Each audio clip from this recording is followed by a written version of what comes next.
একটা pending issue.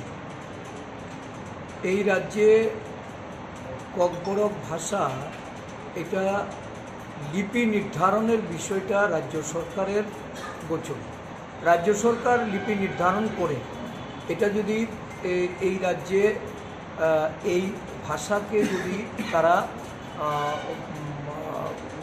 Implement করে, এই ভাষার বাস্তবায়ন করেন, তাহলে যারা এই রাজ্যের ভূমিপুত্র তাদের জন্য এটা একটা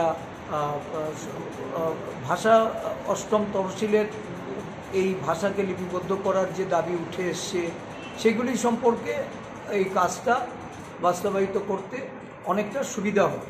কিন্তু দেখা যাচ্ছে 2001 সালে কংগ্রেস দলের পক্ষ থেকে রোমান হরফে এই ভাষা লিপিবদ্ধ করার জন্য সেখানে আমরা আমাদের কনসার্ন আমরা রেখেছি।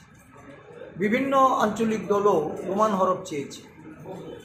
ভারতবর্ষের বিভিন্ন জায়গায় এই স্ক্রিপ্ট নিয়ে নানাভাবে আমরা দেখেছি যে এগুলি দাবি দাওয়া আকারে আসলে এই দাবি দাওয়াগুলি নিরসনের ক্ষেত্রে রাজ্য সরকার একটা ভূমিকা নেয়।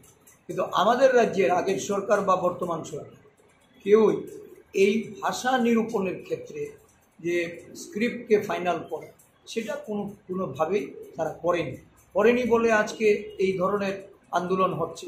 আমরা মনে করি আন্দোলনকারীদের সঙ্গে বসে আলোচনা করে কথা বলে এই ভাষাকে কোন হরফে এটাকে গ্রহণ করা হবে এটা নির্ধারণ করা। কারণ বর্তমান সরকার তারা একসময় দেবনাগরী ভাষার কথা বলেছে, তো আমাদের অধিকাংশ বিভিন্ন রাজনৈতিক দল বলুন, ভাষা কমিশন বলুন, তাদের যে রিকমেন্ডেশন সেটা হলো রোমান হরফ। উপজাতিদের দাবি মেনে রোমান হরফে যদি এটা চালু করা যায় তাহলে এই ধরনের আন্দোলন করার আর কোনো প্রয়োজনীয়তা থাকবে না। রাজ্য সরকারকে এর দায়ভার নিতে